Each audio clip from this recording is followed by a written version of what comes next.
오늘 아침 하나님께서 우리에게 주시는 말씀은 시편 66편 16절로 20절까지의 말씀입니다. 시편 66편 16절로 20절까지의 말씀. 우리 같은 마음으로 16절부터 20절까지 봉독토록 합니다. 하나님을 두려워하는 너희들아 다 와서 들으라. 하나님이 나의 영혼을 위하여 행하신 일을 내가 선포하리로다. 내가 나의 입으로 그에게 부르짖으며 나의 혀로 높이 찬송하였도다. 내가 나의 마음에 죄악을 품었더라면 주께서 듣지 아니하시리라. 그러나 하나님이 실로 들으셨으며 내 기도 소리에 귀를 기울이셨도다. 하나님을 찬송하리로다. 그가 내 기도를 물리치지 아니하시고 그의 인자하심을 내게서 거두지도 아니하셨도다. 아멘. 저는 오늘 본문 말씀 시편 66편을 통해서 마음의 노래라는 제목으로 주의 말씀을 선포하도록 하겠습니다. 우리가 신앙생활 하는 데 있어서 마음 지키는 일이 중요합니다.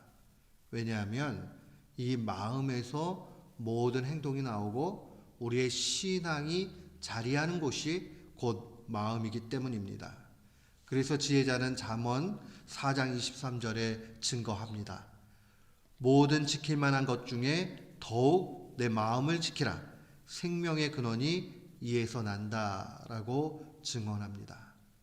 우리가 이 말씀을 가지고 마음을 지키는 것이 얼마나 값진 일이고 또한 양보할 수 없는 일인가 하는 것을 보게 됩니다. 우리가 마음 지키는 일들, 이걸 통해서 우리의 믿음이 굳건히 서 나가고 하나님이 기뻐하는 인생 가운데 나가야 하겠습니다. 오늘 이 시편 66편은 마음에 대해서 우리가 마음이 어떠한 신앙 가운데서 가야 되느냐, 그 마음의 노래를 찬양하고 있는 것 볼 수 있습니다. 16절 말씀을 보십시오. 하나님을 두려워하는 너희들아, 신앙인들은 하나님을 두려워하지요. 공포심이 아니라 경외심입니다. 하나님을 높이고 하나님의 그 어미하심 때문에 하나님의 사랑을 느끼고 살지만은 그러나 동시에 하나님의 그 크신 거룩하심 앞에 압도되어지는 그 상황들을 우리는 경험합니다. 하나님이 나의 영혼을 위하여 행하신 일을 내가 선포하겠다. 나의 영혼을 위해서 행하신 일을 기억하는 것이 우리에게 먼저 마음을 지키는 데 있어서 필요한 모습입니다. 마음을 우리가 어떻게 지킬 수 있느냐, 우리가 어떤 마음이 되어야 되느냐, 그것은 나의 영혼을 위해서 행하신 하나님의 그 일을 기억해야 됩니다. 좁게는 오늘 본문 나와 있는 대로 10절부터 12절 말씀 보면 하나님이 우리에게 고난과 시험을 주시는 데는 이유가 있다라는 겁니다. 10절입니다. 하나님이여 주께서 우리를 시험하시되 우리를 단련하시기를 은을 단련함과 같이 하셨으며 우리를 끌어 그물에 걸리게 하시며 어려운 짐을 우리 허리에 메어 두셨으며 사람들이 우리 머리를 타고 가게 하셨나이다. 이 많은 고난과 어려움과 그 슬픔의 문제들이 우리 인생 가운데 가득 차는데 거기에는 은을 얻기 위해서, 순수한 은을 얻기 위해서 단련시킴과 같이 우리도 하나님께서 그렇게 강하게 단련시킨다는 겁니다. 12절 하반절 보십시오. 우리가 불과 물을 통과하였더니 주께서 우리를 끌어내사 풍부한 곳에 들이게 하셨다. 신앙의 여정도 마찬가지입니다. 우리가 신앙길을 가다 보면 예수님 믿기 때문에 불편함이 있고 어려움이 있고 고난도 있습니다. 그것에 대해서 우리는 감사로 나아가야 됩니다. 사랑하는 성도 여러분, 우리의 마음속에 이 말씀을 마음에 간직하십시오. 고난 시험 올 때에 우리는 불평하는 것 아니라 오히려 감사하고 이 일을 통해서 하나님을 더욱 가까이 한다 하는 것으로 가야 됩니다. 주님이 우리의 영혼을 위해서 행하신 그 최고의 일은 역시 우리 주 예수 그리스도의 고난의 십자가의 길입니다. 그 십자가의 길을 걸어가심과 그의 죽으심을 묵상할 때에 우리는 동시에 부활의 소망까지도 보게 됩니다. 우리가 지금은 물과 불의 시험과 환난과 어려움이 있지만 결국은 하나님께서 풍부한 곳으로 들이신다 하는 그 믿음이, 결국 예수 그리스도의 인생 가운데 보면 죽으심의 그 고난 가운데서 이제는 장차 3일 후에 부활하셨다라는 것을 우리는 보게 됩니다. 사랑하는 성도 여러분, 부활 소망이 멀리 있는 것만 아닙니다. 부활 소망은 우리가 언제나 물과 불의 시련 가운데 있을지라도 결국 풍부한 곳으로 들어가게 된다 하는 이 믿음으로 또한 우리는 위로받을 수 있습니다.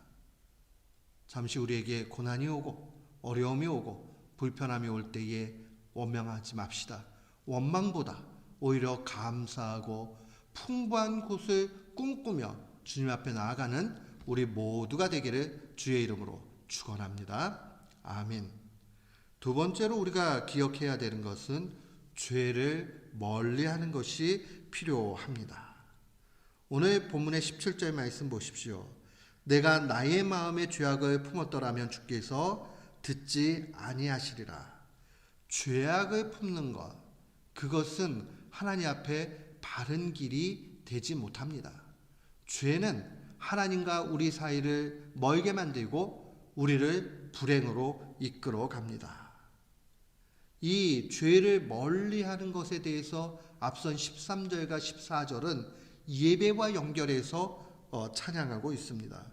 내가 번제물을 가지고 주의 집에 들어가서 나의 서원을 주께 갚으리니 이는 내 입술이 낸 것이요 내 환난 때에 내 입이 말한 것이니이다.